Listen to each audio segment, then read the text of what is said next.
Spain's been the mother of the guitar for forever, and it's never given it up to the piano or anything else. So it's got music that spans 450 years, which pretty much mirrors the era of St. Augustine. To begin with, we're going to start off with a couple of miniatures from the Spanish Renaissance by a fellow named Luis Milan. The music back then was primarily choral music, and so this instrumental music kind of imitates a choir singing. So there's a lot of chords and things in it. So this is the first pavane by Luis Milan.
This is some of the earliest music, written down music for instruments that has come down to us.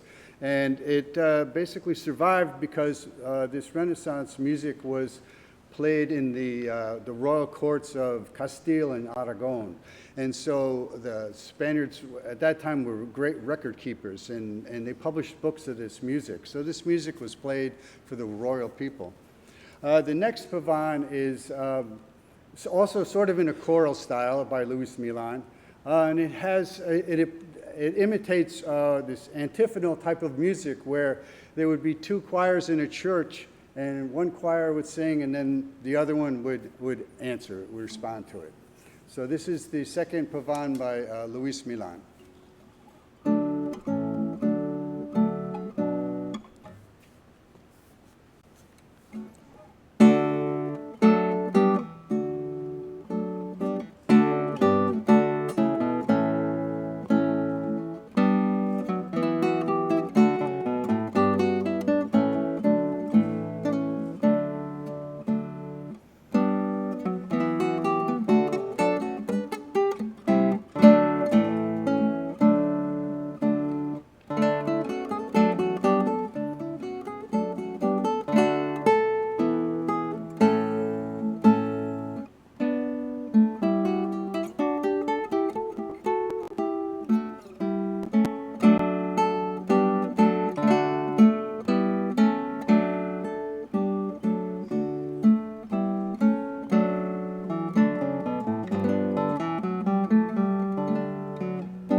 This music is so old, it actually predates the guitar itself.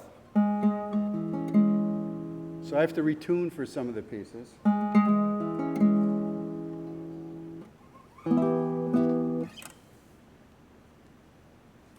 The next piece is one of the oldest sort of sets of musical variations where there's a piece of music that's based on a simple melody or a simple chord progression.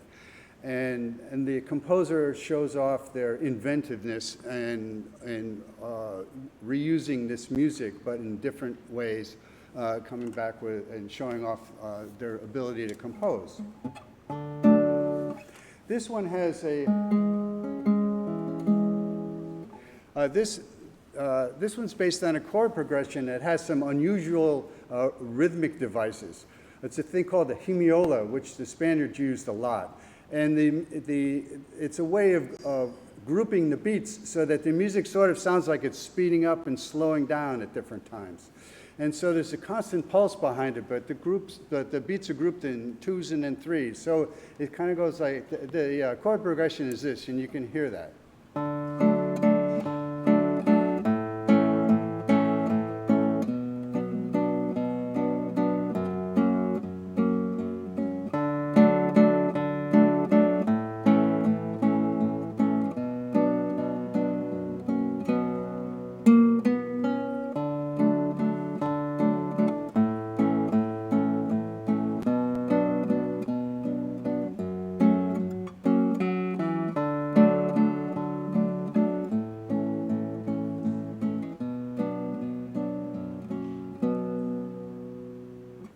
So from that simple thing, we'll get to hear some inventiveness by Luis de Narvaez.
The next piece is by a fellow named Alonso Mudarra, and he called this piece the Fantasia Number 10. But the full title of it is the Fantasia in the style of the harpist Ludovico. And Mudarra wanted to pay homage to a great harpist from the generation before him, this Ludovico. And so in this Fantasia, he included some devices that were supposed to imitate his guitar, like vihuela, was supposed to imitate a harp sound. So he put in some sections that sound like this. This is me trying to sound like a harp.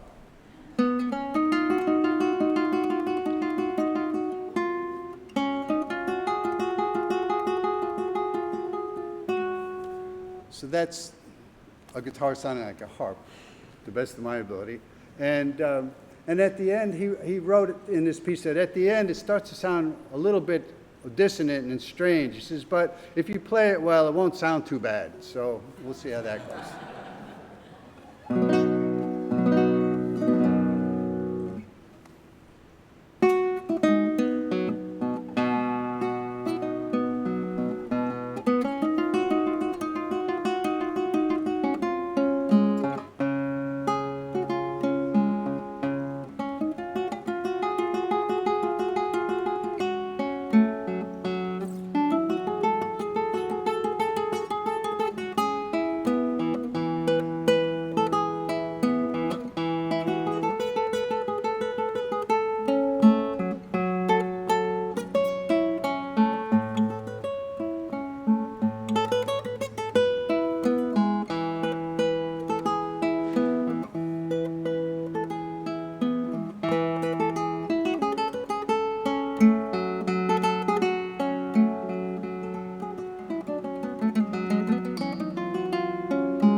We're going to move ahead into the next era in history, which is the Baroque period, best known for the music of Johann Sebastian Bach. This early Baroque composer, Santiago de Murcia, was pretty much unknown in Spain to music historians until about 1940, when a very unusual thing happened where they found a collection of musical scores by de Murcia in the basement of a church in Mexico City. And so they sent this music back to Spain, and now it's part of the repertoire. But he would have been virtually unknown if he hadn't somehow either brought his music to the New World or sent it over with a musician or something. But it's Santiago de Murcia wrote in this Baroque style, which had a couple of different devices to listen for. One is that there's repeated melodic fragments that sort of are mixed in different voices in the music. For example,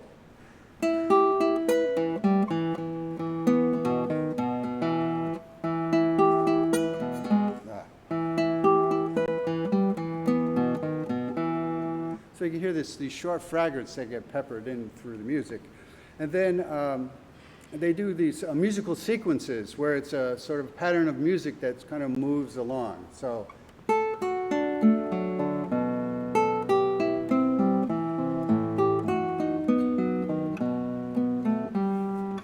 those are the sort of things to listen for in Baroque music.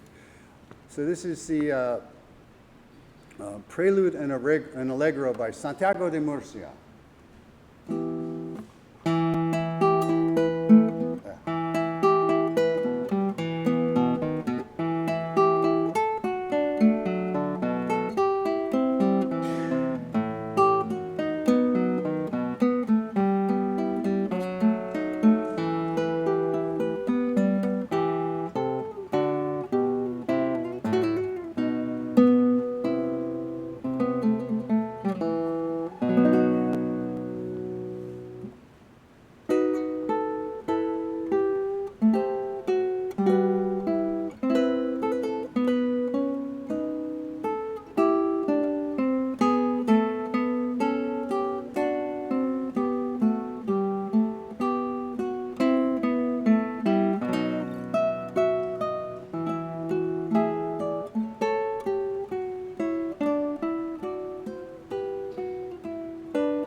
We're going to move again ahead in history, and we're going to move now to the classical era, the era of Mozart and Beethoven and Haydn,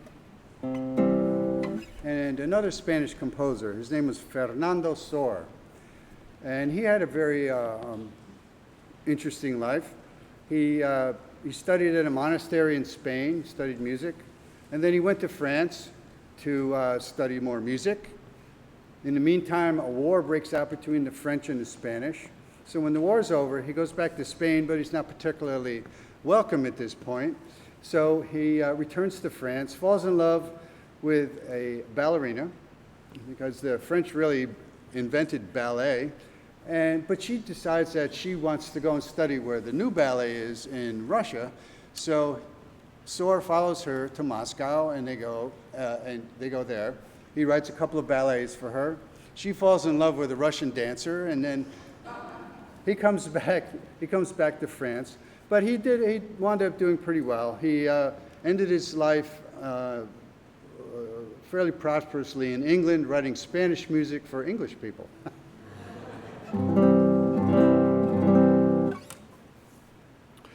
I'm going to play a minuet and a rondo. These two pieces were intended to go together. The minuet has a very particular classical structure. So the minuet has two sections, and so the first part is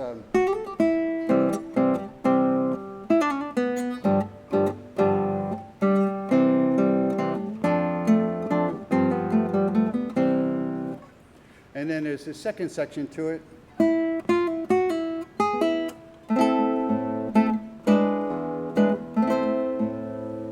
And that goes on. And then it goes back to the first part. And then there's a second section called a trio, and it has two parts. And the first part is... And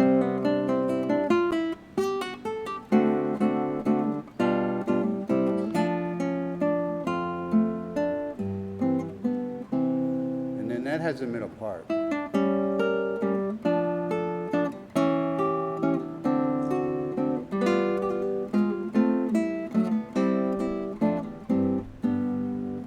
So this will be the Minuet and Trio by Soar.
The rondo also was a very typical musical form in the classical era, and it had a structure that was kind of like the minuet, and it has an A theme, and then has some B music, and then the A theme comes back, and then has some C music, and then the A comes back, and so it's sort of like a musical parfait cake or something. So the main theme for the rondo is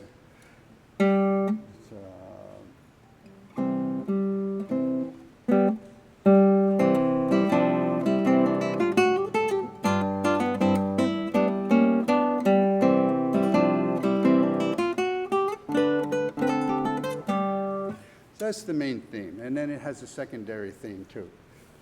And then that gets that just keeps coming back as the rondo proceeds. This is the Rondo in C by Fernando Sora.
I think Storr was having a good day when he wrote that one.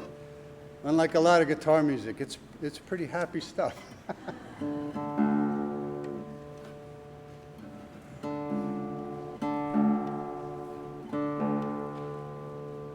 For our next composer, we're going to move again ahead in history to the Romantic era. I picked out a couple of caprices that are very different from each other. The first one is by Francesco Tarrega, and he was a Romantic composer, but he was sort of, reminiscing and looking back at the Romantic era when he wrote his music. And this particular piece is in the style of a romance, and which was a very common thing to write back then. He is considered the father of the modern guitar because he really came up with a guitar that looks like this one that I'm playing, and he introduced a lot of playing techniques that are still being used today.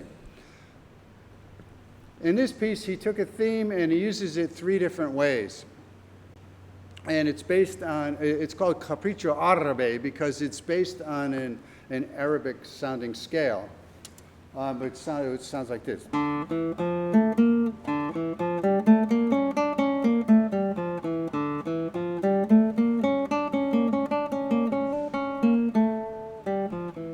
So it has that exotic sound to it. So the theme is first introduced this way in a minor key.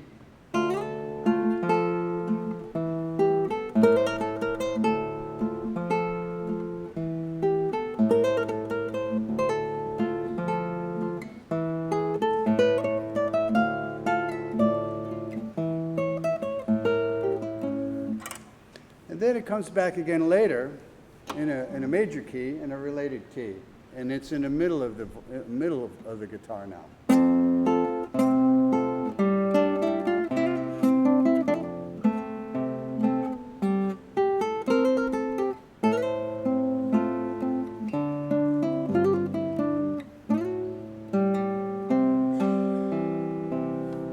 And then it comes back later in a major key in D.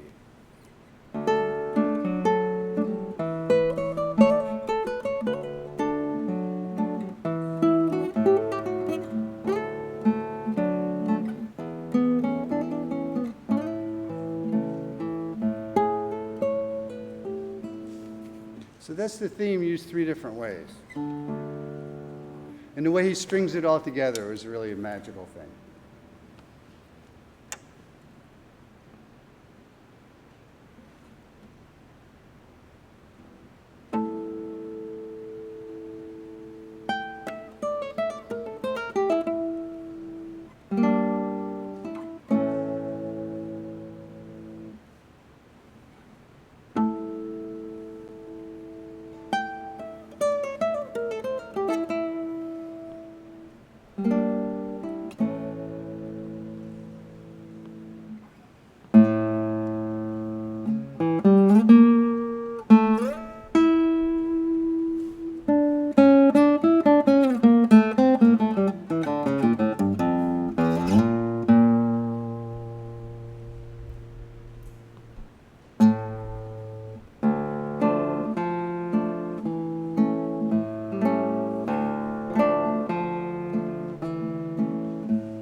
The next composer is also a Spaniard. His name is Isaac Albéniz. He's considered to be, I guess, a Spanish impressionist. And his music is a bit more modern sounding. It's very curious that Albéniz's music is a major part of the guitar repertoire, but Albéniz never wrote anything for the guitar. And the majority of the music that the guitarists play, Albéniz wrote for the piano. But I guess living in a culture where the guitar dominated the music, his piano music sort of, sounded like guitar music. So a lot of people think it sounds more natural on a guitar. It was written for a piano, so it makes it a little awkward at times. But I think his music gets played more on guitars than what he wrote it for. This is called the Capriccio Árabe. No, this is the Capriccio Catalan. That's what I heard. Capriccio Catalan. I guess I just like to say Árabe.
For the last piece on our program, we're going to come into the 20th century.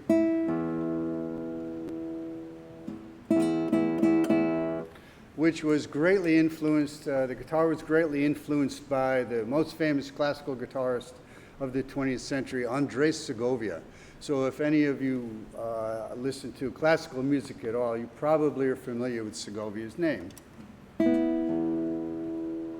Segovia had three goals. He wanted to have the guitar taken seriously on the concert stage, so he played classical music on the guitar.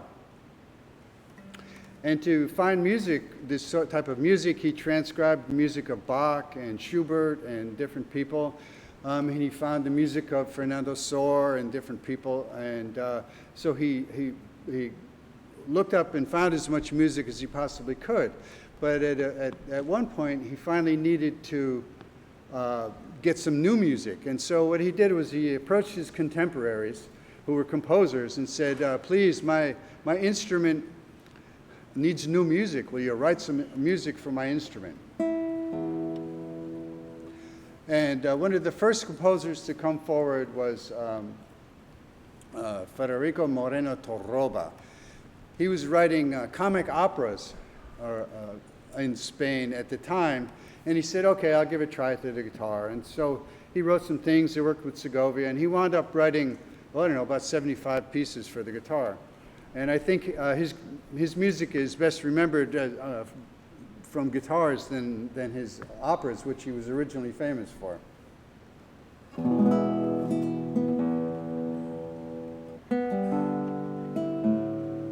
Now, the third thing that Segovia wanted to do was have the music conservatories have degree programs for classical guitarists. And when I first went to school in New York City, there were two schools that did that. And now there are classical guitar programs all over the country. In fact, in Tallahassee has one of the strongest guitar programs in the country.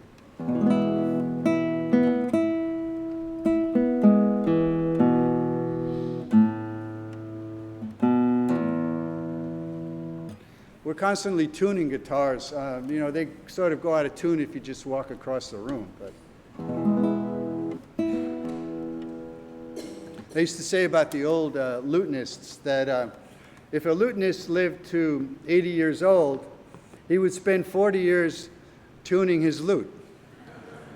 And then he would spend the next 40 years playing it out of tune.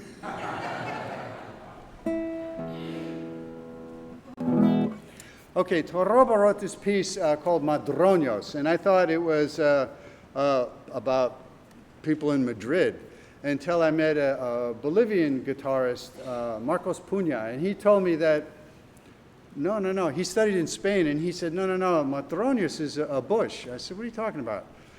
He said, well, around the Plaza del Sol in Madrid, there are these Madroños bushes that have beautiful green leaves and rich red berries, and they sway gracefully in the breeze. And so they inspired Torroba to write this piece, and I thought, that's odd, but okay. Probably has some political overtones as well, but.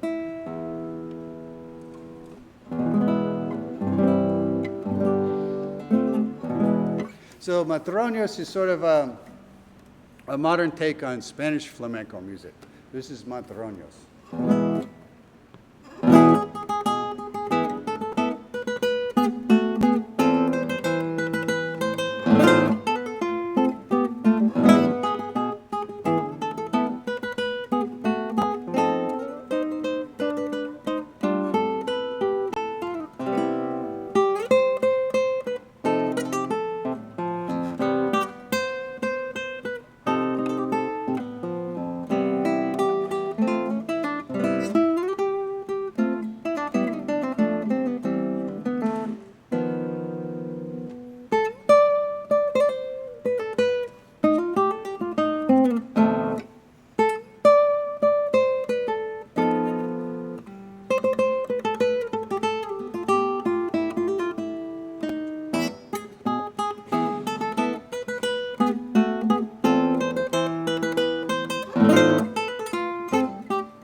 Thank